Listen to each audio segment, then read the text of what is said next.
What I'm trying to say to you is, as human beings today, living in the 21st century, what can we look at that convinces us that either the Muslims have got it right or they've got it wrong?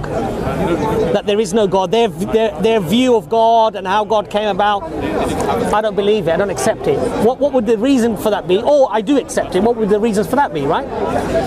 And what I suggest humbly is that we look at the Qur'an. Because Allah says that this is a miracle. What is the Quran? The Quran itself is the Quran is a miracle. And those who read it and come to it with an open heart, with an open mind, Allah will guide them to the truth. Now, those are bold claims. Sure are. Right? Bold claims. Yes. Now, what is it that makes the Quran a miracle? Because a miracle is something that is beyond human capacity or human understanding, human ability. Yes. It's beyond that, right? Now, when I study people like, for example, Professor Raymond Farin, you can search for him. He teaches Arabic at the American University in Kuwait. He spent some 20 years studying poetry, Arabic poetry, and then the Quran. Professor Raymond Farin, he converted to Islam. And he converted to Islam because his understanding and his knowledge of the Quran over those years proved to him that this could not have come from any human being. And he wrote a book, I've got it with me, you can have a look at it. And he wrote a book, and as a consequence he accepted Islam because of the fact that he claimed that this is a miracle. It's not from any human source. So I would suggest humbly that we look at people like this, their claims, assess their claims, and then if we can come up with the Quran is very, the Quran is the Quran is very much like science in a way that it says, look, if it's wrong, then you come forward with an explanation as to where it's come from. The Quran. Right. That this is a book from God. So in other words, if there's a mistake in there, then you would accept No. And if it is not, and if it's not from God, then you come up with a reason as to where it has come from. Okay, but so then the burden of proof is now on me. Right. So no. Well, because if you release a paper, for example, in the journal, science paper, a theory, that theory then goes out, and then all the scientists of the world have an opportunity to poke at that, right? And if they're completely unable to do it, then it's fine. Does it mean that the theory is then 100% true? For human beings, no. So if somebody can't prove something wrong, does that automatically mean it's right? If somebody can't prove it's wrong, then it poses some logical and reasonable questions as to where it could have come from. Sure, but that's not the same as claiming that it's absolutely right. There's nothing absolute with anything, because we're not absolute beings, because it's a deficiency within us. So the thing itself could be absolute because it's from God, but our interpretation, our spectacles that we look through, our predispositions of what we believe obviously will affect how we read and what we hear and what we absorb, right? So I think to take away things that are subjective, I think we should look at things that are mechanical within the Quran, its structure, how it was revealed, how it was recorded, and whether that could have actually occurred through any human understanding, knowledge, and ability. And what we find, this is the book that I read, I love very much, Raymond Farin. There are other books as well about Quranic structure. He's not the first person to do it, in fact. So is that book about the structure of the Quran? About the grammatical structure of the Quran, and the fact that for a human being or a group of human beings it would have been impossible to have constructed the Quran in that way. So for example, some of the examples that he gives, you have concentric patterns and parallelism within the Quran, and for example, the Surah Baqarah, the second chapter of the Quran, it's 286 verses. This was revealed over 10 years with no editorial process. So it was all of a sudden the Prophet would get a revelation and he would say the revelation, and the people would memorize that revelation immediately. So there was no writing down, hold on, I said that wrong, change that, no editorial process. Revealed the Quran over 23 years. Now what Raymond Farin argues is that to get these very complex patterns of structure, so for example, structure upon structure, ring upon ring of structure, and for it to conform in that way, it's impossible for any human being to have come up with that. Is there anybody else that's corroborated what he said? There are other authors. One of the things, and I think Hamza's right, when we make a claim and there's one person, you now appeal to a single guy. Yes, no, I agree. Because it could be people I totally agree with you. I totally agree with you. He actually lists many others. I mean, this would we have to study. So yes, of course. We're going quite deep into this. Yes. Talk about the bigger things. No, my argument here is this. So this is just one of many facets of evidence. One of them is the structure of the Qur'an. Then you have the grammatical miracle of the Qur'an. So for example, when Allah refers to certain things, the words that could have been used but what actually have been used are in every historical event absolutely accurate, even though at that time beliefs may have been different to what was actually being said. When you put all of that together, and then the numerical miracle of the Qur'an, the preservation of the Qur'an. Number 19, is it? No, it's actually there's a website called Shabir Ali doing his number 19. Shabir Ali said that the number 19, the person who actually came up with that, he later claimed to be a prophet, and there was other things that he tried to fit. The number 7, Kahil 7, is a website called kahil7.com, and he goes into the number 7. I'm not even going to go into that because it's a very complex argument. Yeah. A good argument, very, very complex. But what I'm trying to say to you is somebody who wants to look at things analytically or empirically in terms of, could this have come in the 7th century from Muhammad? If the answer to that, peace be upon him, is no, then you, as a reasonable individual who's hopefully wanting to search for the truth, you would have to come up with a theory or an understanding as where it could have come from. And if the only possibility at the end of your investigation is that this is a miracle, it could not have been the creation of a man or a group of men or a group of people, and all of these facets of evidence coming together could not have happened through any human characteristics, making, manufacture. And if all you're left with is God, then I would suggest humbly that you accept it as the message of God. It requires you to perhaps investigate a little bit, but that becomes more tangible because you can now hold the Quran, analyze it, feel it. Given a Quran, you can see, Abbas, and I come here a lot, so I am reading that. And then you can see, so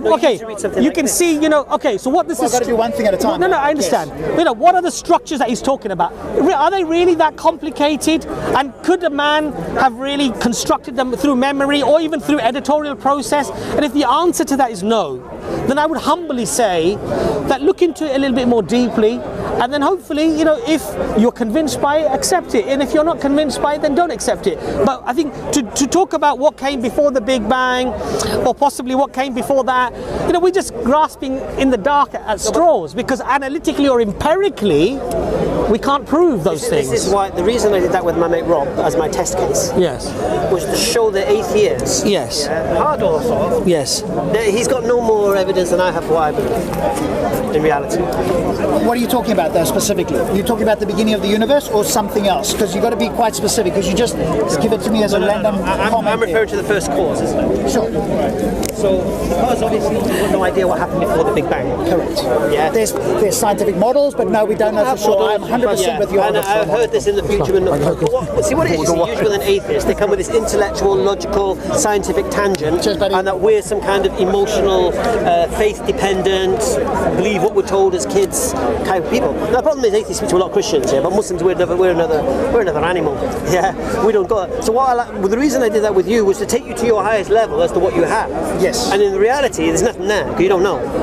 And the thing is, when you don't know, you can't say I'm wrong about what I believe either. But can we though? No. Right. But is it reasonable to believe in a supernatural being with the qualities that you profess he has and the way in which the universe came into being? Is it reasonable to believe that? If he says so. If I believe there's a conscious cause of the universe, yes, and that consciously that believes I have to think and thought and design and create, I have no issues with that. No. And plus, more importantly, if that creator says so, and yes, the place in which he says it becomes evident to you that it is a divine source, then yes. Well, okay, we're not at that point. We're nowhere near that. But you understand my point? What I was taking Rob to the point is that an atheist has no intellectual higher ground with me. with regards to what he believes and what I believe. Only on the beginning of the universe. Like you said, what was the key? Stalemate. Stalemate, yes. Yeah, stalemate. So, actually, here's my friend. He would give you the best example of the universe beginning. So he's studying cosmology. But anyway. So basically, we have the stalemate. So once we have the stalemate, then we have to look for other things, isn't it? Correct. So we're now bringing something else. What are you bringing? Okay. So in order for me to, which I am actually reading the Qur'an, that's part of it. Before we get to the Qur'an, there's bigger questions that I have big problems with. Like the beginning of the universe. You guys claim, and this is a pet problem that I have, and perhaps you can, because there's two of you here and more, you claim, if I'm not mistaken, that Allah created the universe from nothing, but not from himself in any way. Would that be a fair statement? Yes, it's not part of Allah, yes. In no way could it be part of, he couldn't have been the source in any way. Well, you see, the thing is this, when we start talking about how Allah created the universe, exactly what he used, all we know is Allah said, kun fayakun. He simply says be. That's not good enough for me. I know, but I understand that. But you see, the point here is this again, that we could debate those things, but we're debating the unknown. Yes, but are we though? No, of course. I disagree with. Well, look, there are many cosmologists who agree today that the universe came from nothing. I'm not talking about cosmology. Yeah. Even from a philosophical point of view, if we just think about it, you've made essentially, from my point of view, a philosophical claim. Yes. You've said that Allah created the universe from nothing, not from himself. Yes. I say to you, that to me doesn't seem rational. Well, but look, I need to explain it if you stop talking at some point. No, but we are limited to what we find rational or reasonable according to often so many factors. Our understanding of the subject, our knowledge, our predispositions, our upbringing, everything has an influence on what we find reasonable or unreasonable. And that's what I'm trying to say to you. Let's move it away from the subjective range of, it's unacceptable to you, but it's acceptable to me, right? But that's subjective, isn't it? So let's move it away from the subjective range to something that's more analytical or empirical. Could this Qur'an, as it's constructed, have come from anyone other than God? And God is asking you that question in the Qur'an. And Allah is saying to you, if it has, then you come up with where it's come from. And Allah says, and with the surety you won't be able to. You won't be able to come up with anything other than it's come from God. Because at the time of the Prophet Muhammad, peace upon him, they said to him, he's mad. Then when the verses started coming down, they thought, hold on a second, these are not the words of a madman. These are just the beauty, the eloquence, the message is too powerful. So then they said he's a liar. Then when they said, hold on, he's not a liar because he's Al-Amin. For 40 years we knew that this was the most honest and noble of all of us. So they said that won't wash. So then they ended up saying, this is magic. They didn't even realize that they had moved one step towards belief, because now they've accepted that it's not human making. It's not human characteristics. It's not human understanding. It's not human comprehension. They sent the best poet at the time. And they said, find out where he's getting these words from. So he goes and talks to him. He finds out the Quran. He reads, here's the Quran, and he says, he goes back. They say, is he a liar? He's not a liar. Is he this? He's not that. Is he that? He's not that. Then what is he? Tell us. You're the best of all of us. He said, my poetry is better than all of yours combined. This is not poetry. But the only thing you can say, it's magic. And isn't that amazing? Magic is when you pull a rabbit out of a hat. It's not words. Yes? But when you claim the words are magic, because at the time the Arabs were linguistic masters of poetry, they value two things: the birth of a boy and the birth of a poet. And when Muhammad comes down with his Qur'an, sallallahu alaihi wasallam, they knew immediately. No, pagans for centuries, why would they listen to Muhammad? If it was just any other poetry or any other nonsense, why would they be convinced? Why would they fight on behalf of Islam and sacrifice their lives for a message from a man if they didn't truly believe that, you know what, this is not just some poetry, these are not just some fancy words, this is the amazing, it could have only come from Allah, because they understood the language, they understood the way the language, when Muhammad comes down with the Qur'an, sallallahu alaihi wasallam, through wahi, through the Qur'an, at that time there were some 9 or 11 grammatical constructs of how you could construct the language. The Qur'an came down and it turned everything on its head because it didn't conform to any of those structures. It was a new way of speaking the language. And then Arabic, the most eloquent Arabic, changed to the Quranic Arabic discourse because that became the purest Arabic. How does a man in a desert in the 7th century, herding goats, never known for any poetry, never known for any text, come with a text that till today Allah challenges? If it's not from God, then you come up with a chapter like it. And I've always been interested in that claim. So you've done a wonderful monologue. You should have been on a should have been on a ladder there. Yes. But I don't like ladders. They're too high for me. I hear this from Muslims a lot. Yes. Bring a chapter like it. Yes. My question is, what is the criteria that you would accept in order for me to bring a chapter, not me personally, but somebody to bring a chapter that you would accept? Because it seems to me that's an impossible task. But that test is not for you. Oh, who's it for? The Arabs. So only for believers? No, Arabs. No, because only for Arab speakers. Well, because you have to understand the language, right? If I translate French poetry into English, it's not going to have the sweetness of the message, right? That's a different position that you're taking. Because when I hear that from some Muslims, it's almost like they're asking me personally, and I go, hey, I'll bring you something in English. There's two criteria. The first criteria is for the Arab. The second criteria is for you. Okay. The second criteria, if this book was written by any other than Allah, inside you'll find any contradiction and error. Okay. So it's not that I need to bring a verse. I need to find a contradiction or error. I'm with you. Okay. Because that's not. That hasn't been clear from other people. Now the thing is. Now the amazing thing is, sorry. The Arabs haven't done it, by the way. Carry on. And there are many Arabs, even today, Arab Christians. You know, they're atheists, and the reality is that the evidence is not just about the evidence is not just about poetry or it rhymes, but the constructs that I've discussed with you, the constructs that I've discussed with you, all the facets, you can't get them. And so the question now that has to arise is this: how does a man in a desert in the 7th century come up with a text?